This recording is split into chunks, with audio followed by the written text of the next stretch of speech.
Assalamualaikum warahmatullahi wabarakatuh. Yang saya hormati teman-teman, Bapak Ibu Guru SD Negeri Karanganyar 2. Pada kesempatan kali ini kebetulan Bapak Kepala Sekolah ada kepentingan, maka tidak bisa hadir.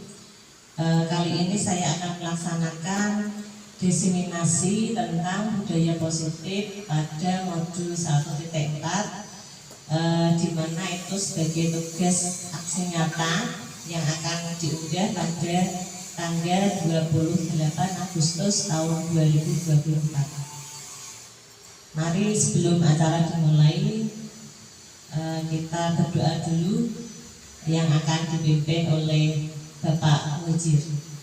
Kepada Bapak Mujir kami persilahkan.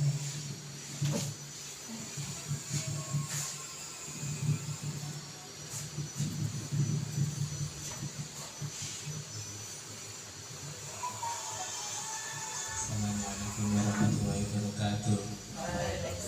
Sebelum presentasi yang dilakukan oleh Bu Sakti dimulai, mari kita sama-sama berdoa agar diberikan kelancaran awal sampai akhir.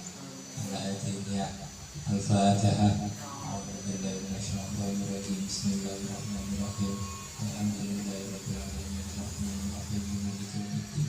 Iyyaka na'budu wa iyyaka nasta'in. Ihdinas siratal mustaqim. Shiratal ladzina an'amta 'alaihim ghairil maghdubi 'alaihim waladdallin. Semoga acara dapat terlaksana dengan sukses.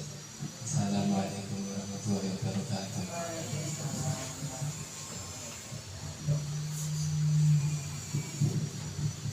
Ya, terima kasih.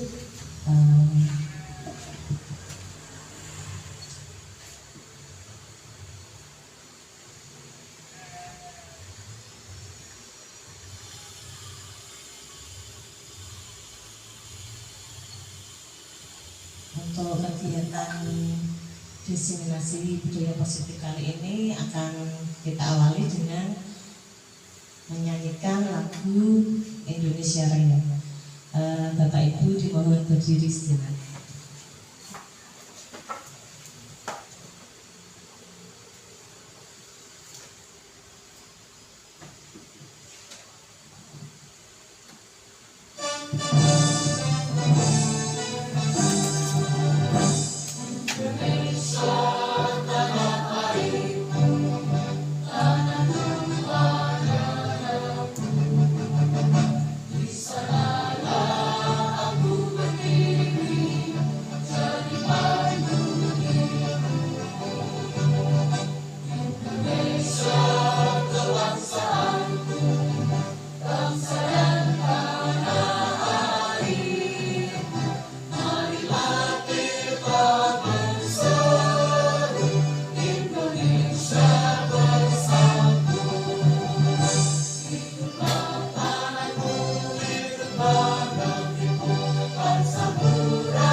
Hadirin bisa duduk kembali.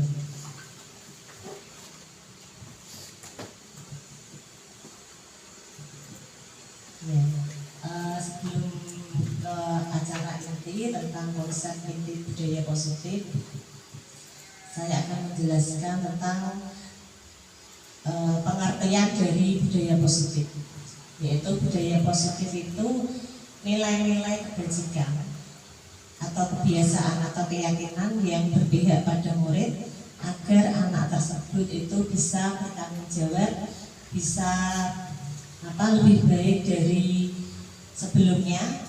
Kemudian budaya positif ini akan terwujud jika kebiasaan-kebiasaan baik itu dilakukan secara berkelanjutan. Ini adalah konsep inti budaya positif. Yang pertama adalah perubahan paradigma, kemudian nilai-nilai kebajikan, motivasi perilaku manusia, kemudian keyakinan kelas, kemudian disiplin positif, kemudian kebutuhan dasar manusia, selanjutnya posisi kontrol guru, yang terakhir adalah tentang segitiga restitusi. Tentang pembelajaran dengan paradigma baru, yaitu pembelajaran dengan paradigma baru merupakan pembelajaran yang dirancang berdasarkan prinsip pembelajaran yang berdiferensiasi sehingga peserta didik belajar sesuai kebutuhannya berdasarkan tahap perkembangan sesuai teori psikologis modern untuk perwujudan profil pelajar Pancasila. Kemarin Bapak Ibu sudah pernah mendengar profil pelajar Pancasila ya, ada berapa aspek itu ya? Berapa? Yang pertama apa? Beriman dan bertakwa kepada Tuhan Yang Maha Esa. Kemudian yang kedua, dan berakhlak mulia. Yang kedua, berkebinekaan global, gotong royong, mandiri, bernalar kritis, kreatif, dan bernalar kritis, ya. Itu adalah aspek dari profil pelajar Pancasila. Nah, ini ada pertanyaan tematik dari saya. Nanti bisa dijawab setuju atau tidak dan berikan alasannya. Pertanyaan pertama, apakah hukuman dapat mendisiplinkan anak? Untuk pertanyaan kedua, pemberian hukuman dengan hal positif seperti membaca, membersihkan halaman, apakah bisa mendisiplinkan anak? Kemudian pertanyaan yang ketiga, apakah memberi penghargaan itu dapat memotivasi belajar anak? Ya, ada 3 pertanyaan tematik. Silahkan Bapak Ibu jawab, monggo. Bisa dijawab untuk pertanyaan ini. Siapa? Bu Tias? Maju ke depan, Bu Tias.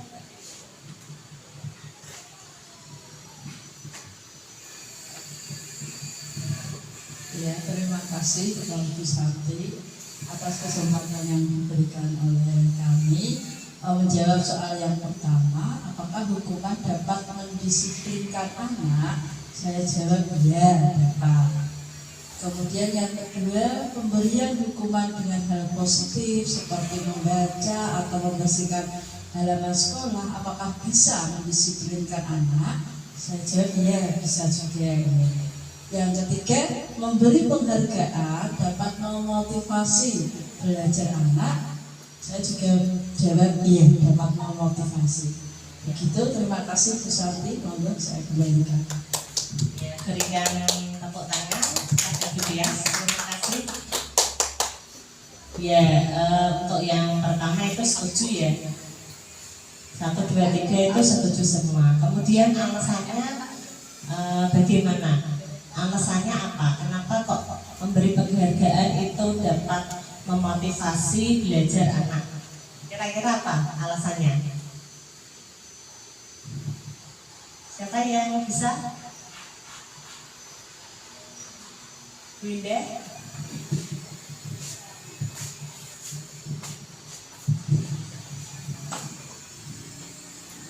Saya coba jawab ya. Untuk pertanyaan 1, 2, 3 itu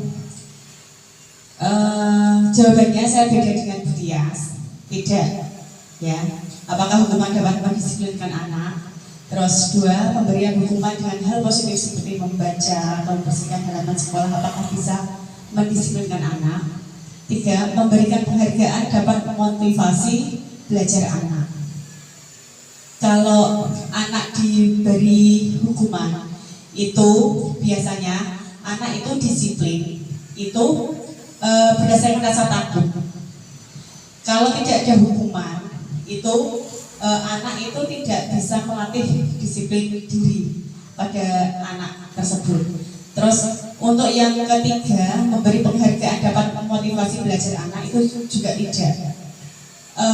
Kita harus sebagai guru itu harus motivasi dengan cara lain, bukan memberi penghargaan.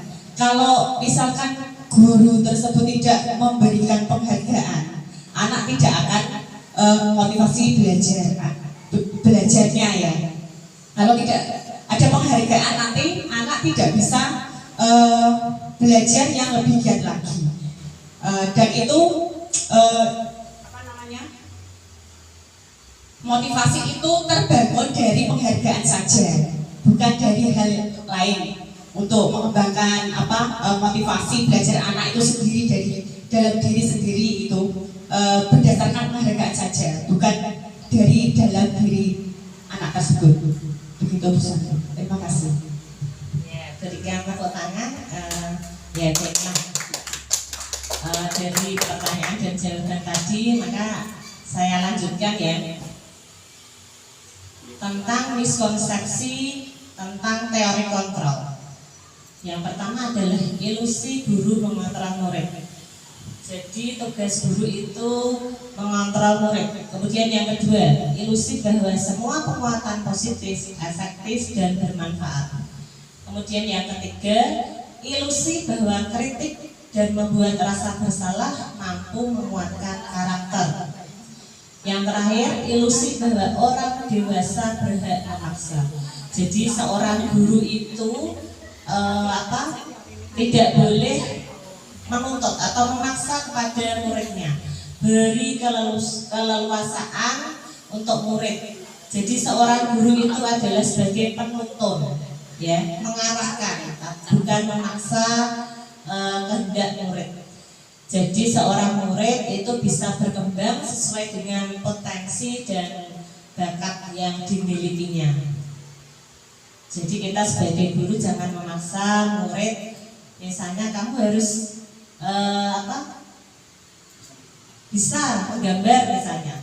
Berikan kesempatan kepada murid, kita gali dulu potensi dari murid itu apa. Kemudian kita sebagai guru itu harus mengarahkan atau menuntun. Oh, ternyata murid ini kegemarannya atau kesukaannya itu di bidang olahraga, bukan menggambar misalnya, seperti itu. Kemudian mengubah paradigma stimulus respon ke pendekatan teori kontrol. Yang di sebelah ada stimulus respon, kemudian sebelahnya itu teori kontrol. Yang pertama, realitas kebutuhan kita itu sama. Teori kontrolnya ternyata kebutuhan kita itu berbeda.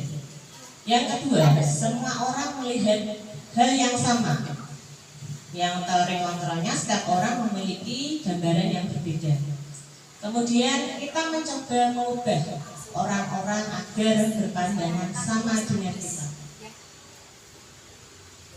Kita berusaha memahami pandangan orang lain tentang dunia. Kemudian, baik, saya lanjutkan. Mengubah paradigma stimulus respon ke pendekatan teori kontrol. Di sebelah kiri ada stimulus respon, sebelah kanan ada teori kontrol. Realita kita sama. Teori kontrol, realita kita berbeda. Stimulus respon, semua orang melihat hal yang sama. Teori kontrol, setiap orang memiliki gambaran berbeda.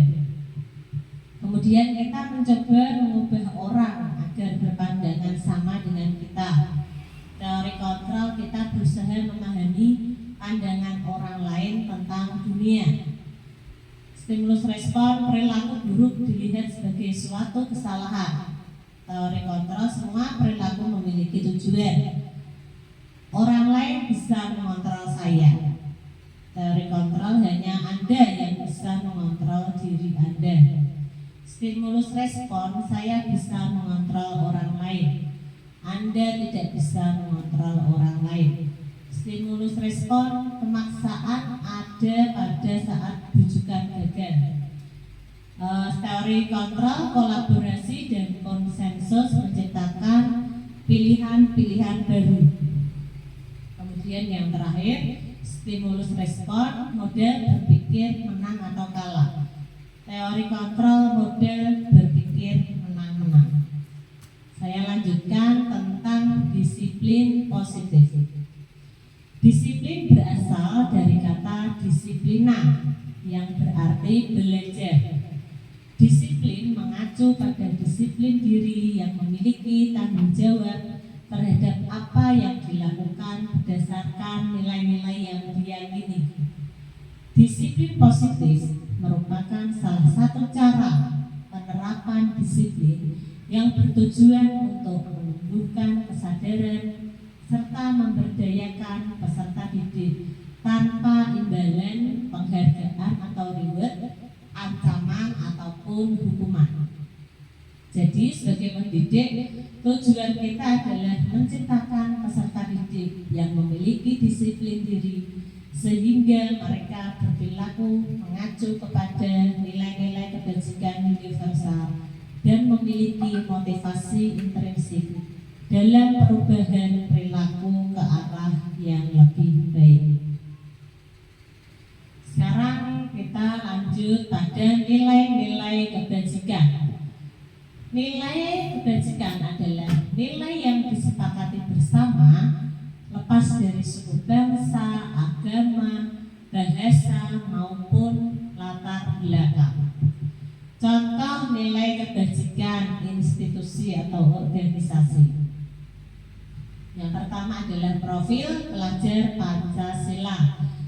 Nilai kebajikannya itu beriman dan bertakwa kepada Tuhan Yang Maha Esa dan berakhlak mulia. Kemudian mandiri, kreatif, bergotong royong, dan berkebinekaan global. Yang kedua, Ibu Primary Youth Program.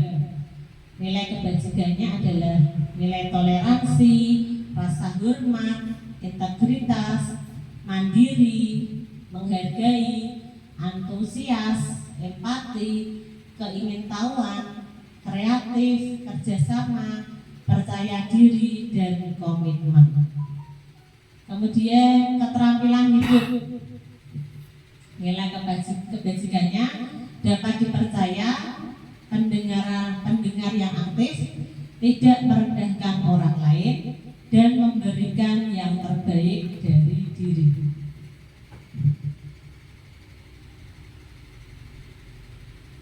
Nah, saya lanjutkan. Ini ada lagu pelajar Pancasila ya. Monggo bisa berdiri, kita menyanyi bersama-sama biar tidak jenuh. Pelajar Pancasila beriman dan bertakwa pada Tuhan Yang Esa dan berakhlak mulia, berkebinekaan global, gotong royong mandiri, kreatif dan bernalar kritis. Pelajar Pancasila beriman dan bertakwa pada Tuhan Yang Esa dan berakhlak mulia, berkebinekaan global, gotong royong mandiri, kreatif dan bernalar kritis.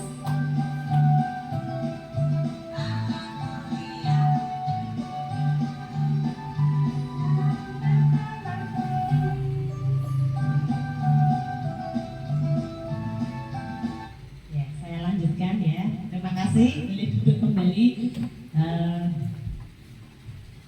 Tentang kebutuhan dasar manusia. Apa itu kebutuhan dasar manusia?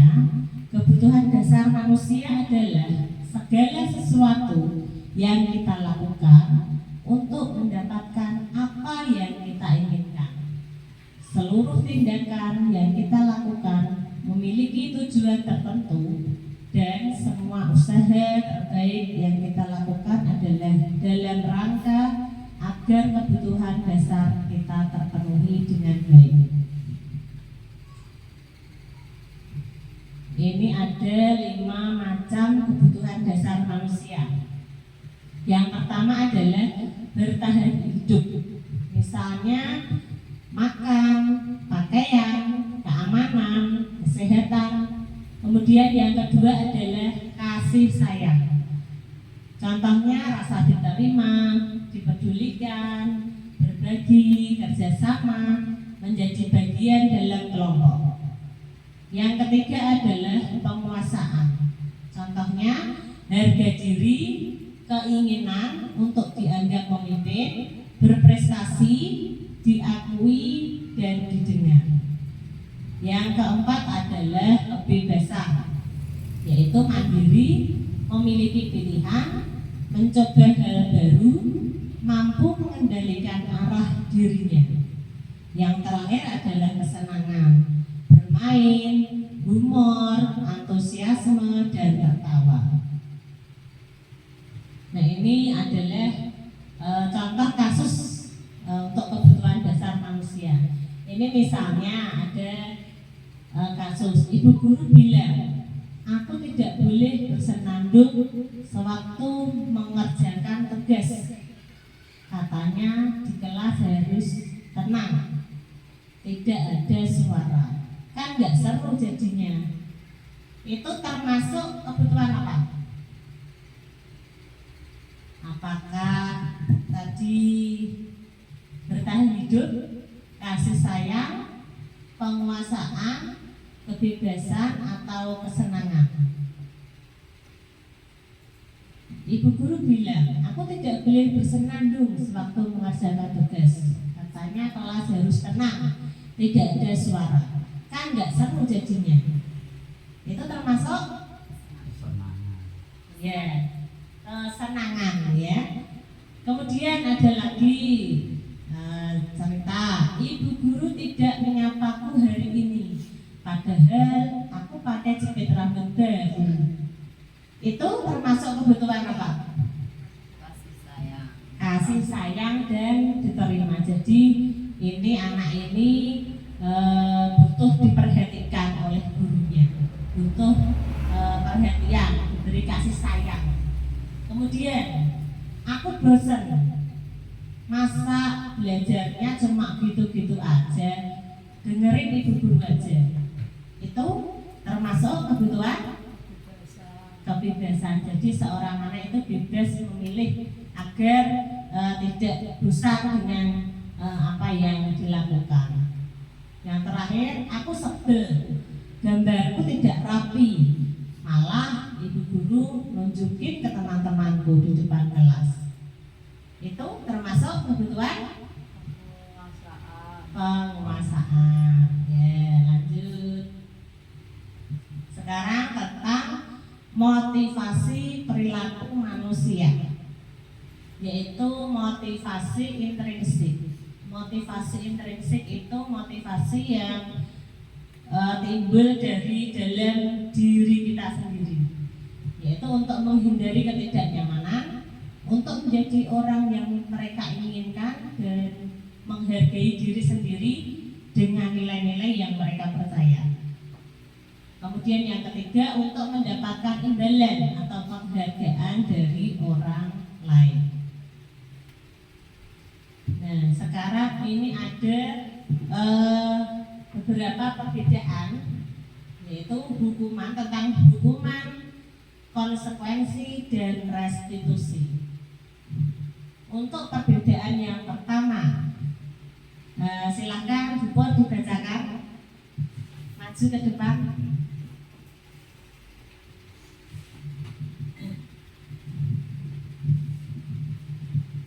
Hukuman tidak terencana atau tiba, kemudian murid tidak tahu apa akan terjadi. Yang ketiga bersifat rata, bersifat satu arah. Yang keempat adalah berupa hukuman atau fisik atau psikis. Ya, terima kasih. Beri tepuk tangan untuk hukum. Itu adalah ciri-ciri dari hukuman. Kemudian yang kedua, konsekuensi. Ciri-cirinya adalah terencana atau disepakati sesuai peraturan. Kemudian yang kedua, murid tetap dibuat tidak nyaman.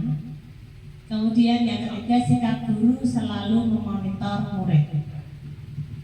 Yang ketiga adalah restitusi, proses menciptakan kondisi murid untuk memperbaiki kesalahan. Yang kedua, proses kolaborasi yang melakukan solusi sendiri. Jadi kalau hukuman itu biasanya bersifat fisik, bisa kata-kata kasar, ya tidak harus misalnya disuruh lari, tidak harus seperti itu. Tapi dengan kata-kata kasar itu bisa termasuk hukuman. Konsekuensi, terencana dan disepakati sesuai peraturan. Jadi murid itu tahu nanti konsekuensinya apa. Kemudian restitusi, menciptakan kondisi baik murid untuk memperbaiki kesalahan. Ini adalah posisi kontrol guru. Yang pertama adalah sebagai penghukum. Kemudian yang kedua, pembuat merasa bersalah. Yang ketiga sebagai teman. Yang keempat sebagai pemantau. Dan yang kelima adalah sebagai manajer.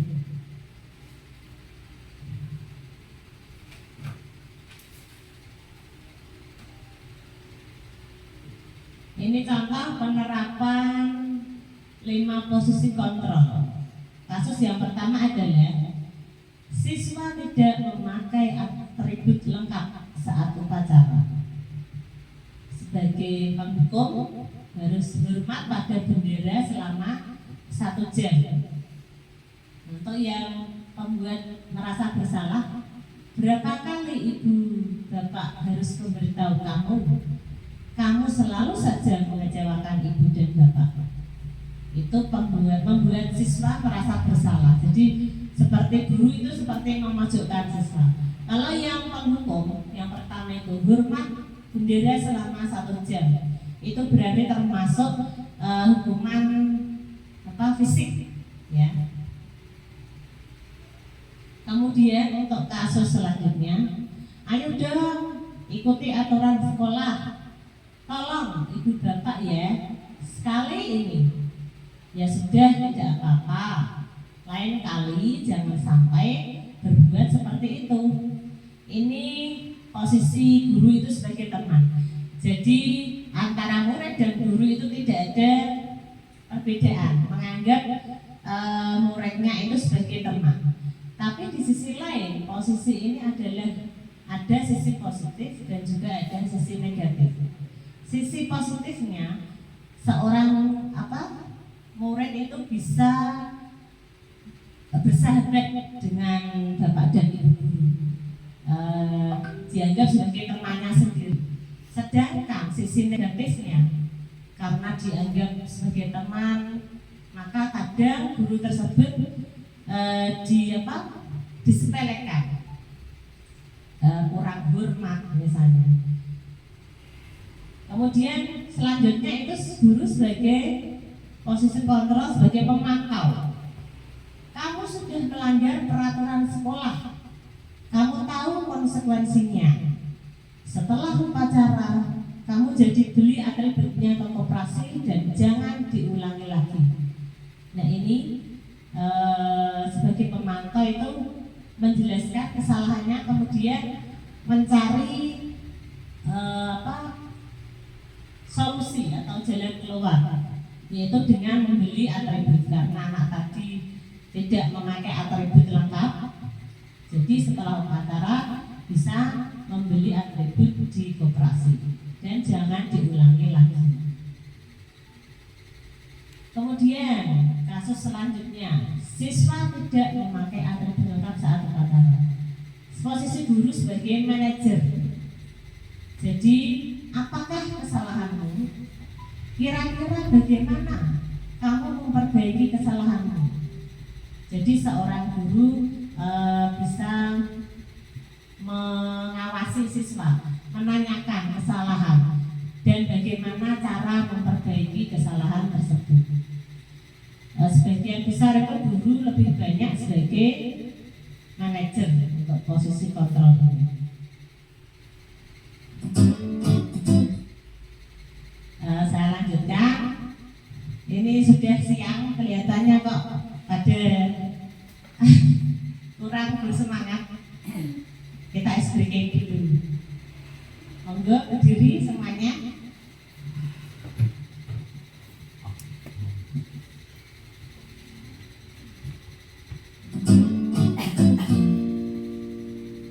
Kita gerak-gerak sebentar.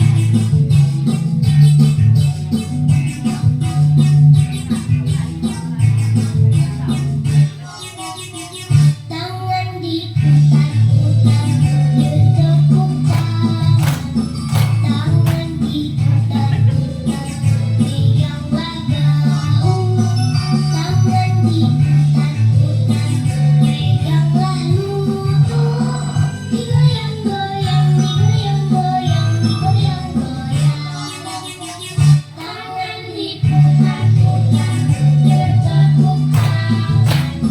Tangan diputar-putar peganglah gaun. Tangan diputar-putar peganglah lutut. Digoyang-goyang, digoyang-goyang, digoyang-goyang. Diputar-putar, diputar ke atas. Diputar-putar, diputar ke bawah. Diputar-putar, diputar ke kanan. Diputar-putar, diputar ke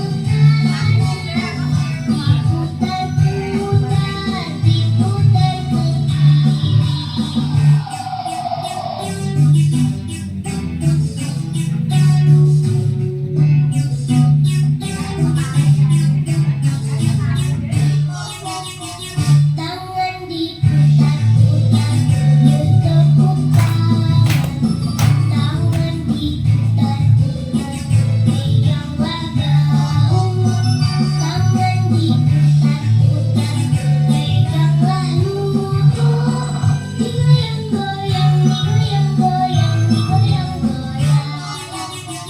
Tangan diputar-putar bertepuk tangan.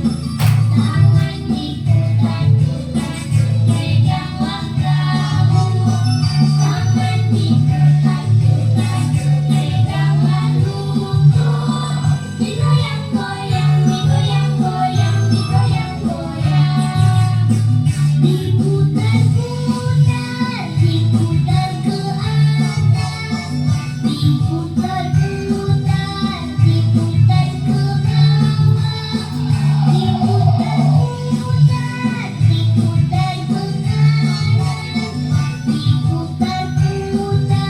diputar ke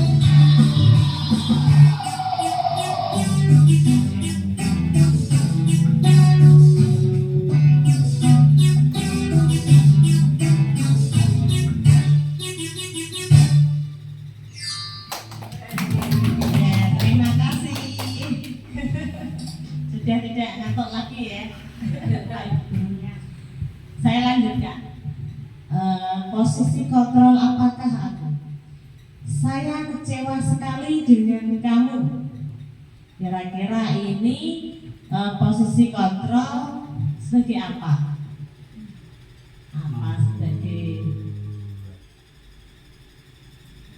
Apa sebagai pembekuk atau merasa bersalah? Membuat rasa bersalah. Ini, saya kecewa sekali dengan kamu. Kira-kira posisi kontrol apa? Membuat rasa bersalah. Enggak, siapa Pak? Samsul? Berdiri. Saya kecewa sekali dengan kamu. Di sini seperti yang sudah dijelaskan tadi, di sini posisi kontrolnya yaitu membuat rasa bersalah seperti itu. Coba kita lihat apakah jawabannya itu. Iya, benar sekali. Saya kecewa sekali dengan kamu. Ya, tepuk tangan. Kemudian selanjutnya, kamu tidak pernah benar melakukannya. Itu posisi kontrolnya sebagai apa?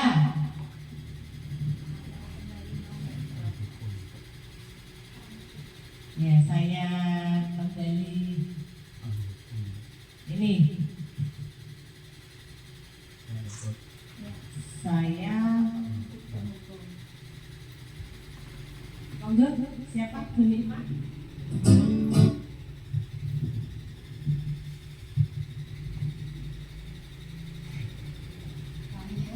Untuk kamu tidak pernah benar melakukannya. Saya coba menjawab untuk posisi kontrolnya sebagai penghukum ya. Ya, kita lihat ya, apakah seperti penghukum? Ya, betul sekali. Beri tepuk tangan kepada Bu Nikma.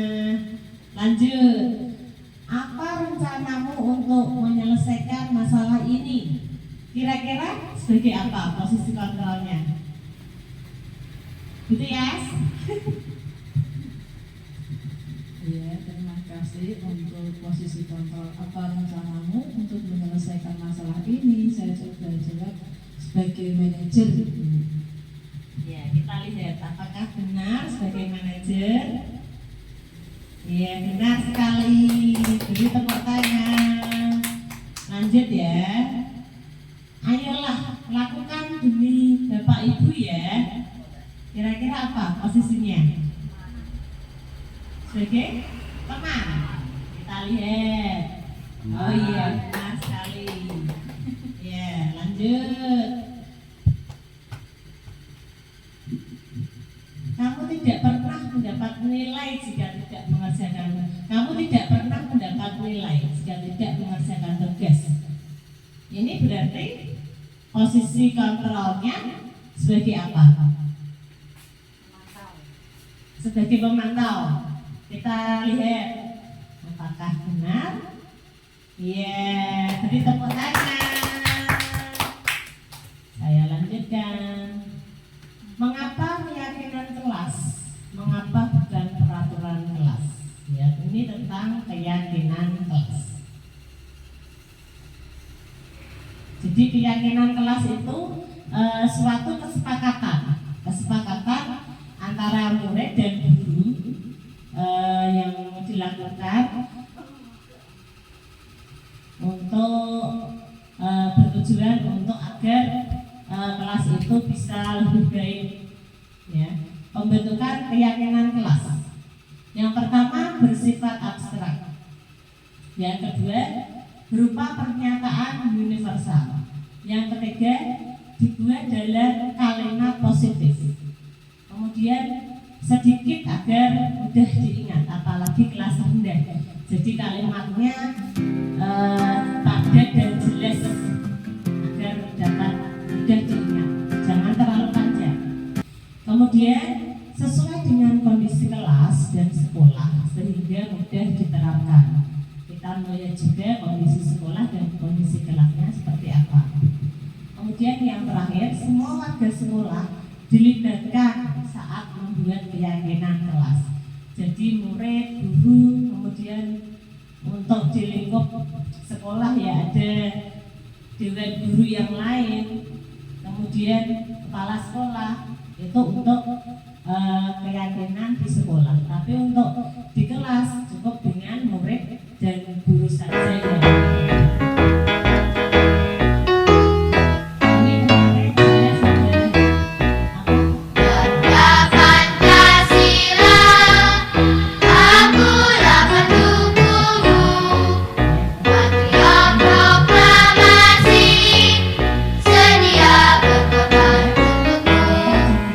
Pancasila dasar negara, rakyat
disiplin positif. Hendaknya guru memiliki standar kepribadian profesional dan sosial yang baik, di mana guru mampu merefleksikan dirinya dalam posisi kontrol saat ini, bagaimana perjalanan dirinya sebagai among atau manajer yang menuntun murid-muridnya menjadi insan yang mandiri, merdeka, dan bertanggung jawab. Harapan saya setelah melakukan ini kita semua bisa melakukan pembiasaan-pembiasaan yang baik, terutama pada budaya positif, sehingga sekolah kita bisa lebih baik lagi dan anak-anak atau murid-murid bisa memiliki suatu karakter yang baik juga. Demikian yang dapat saya sampaikan, kurang lebihnya mohon maaf. Wassalamualaikum warahmatullahi wabarakatuh.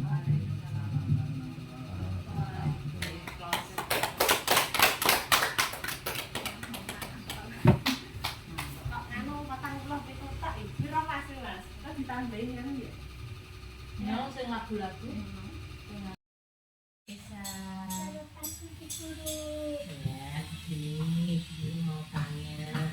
Tadi kan waktu berdoa sebelum pelajaran dimulai, guru melihat Mbak Tessa tidak berdoa, tapi malah bercanda sama teman-teman.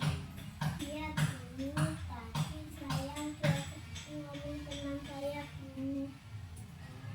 Mbak Tessa tahu tidak kalau berdoa itu harusnya yang khusyuk, tidak boleh bercanda. Tahu guru. Ya, karena hal itu adalah melanggar kesepakatan kelas. Iya guru.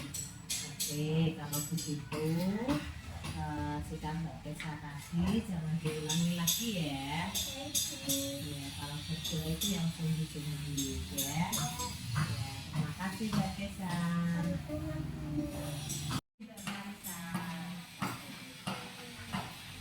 Farisa, sebelum makanya tadi Mbak Farisa kenapa terlambat masuk sekolah? Aku bangun jam 8. Oh, bangun jam 8. Kenapa kok bisa bangun jam 8? Karena tadi malam aku bangun itu jam 9. Oh, tidurnya malam ya jam 9. Kenapa kok tidur terlalu malam? Oh, biasanya makannya jam berapa? Oh, jam 8. Tadi malam belum makan, jadi tidurnya terlalu malam ya. Ya, besok lagi ini dimakan dulu ya. Besok lagi kalau berangkat sekolah tidak boleh terlambat ya. Makanya yang teratur ya, karena terlambat itu adalah melanggar keyakinan kelas, melanggar kesepakatan kelas ya, melanggar disiplin. Besok lagi tidak boleh diulangi ya, Mbak Farisa ya. Warahmatullahi wabarakatuh. Nama saya Kisya.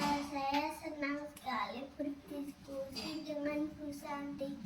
Jadi saya tahu dengan kesepakatan kelas. Assalamualaikum warahmatullahi wabarakatuh. Nama saya Vanessa. Saya senang berdiskusi dengan Bu Santi. Saya tahu kesempatan kelas. Terima kasih. Assalamualaikum warahmatullahi wabarakatuh.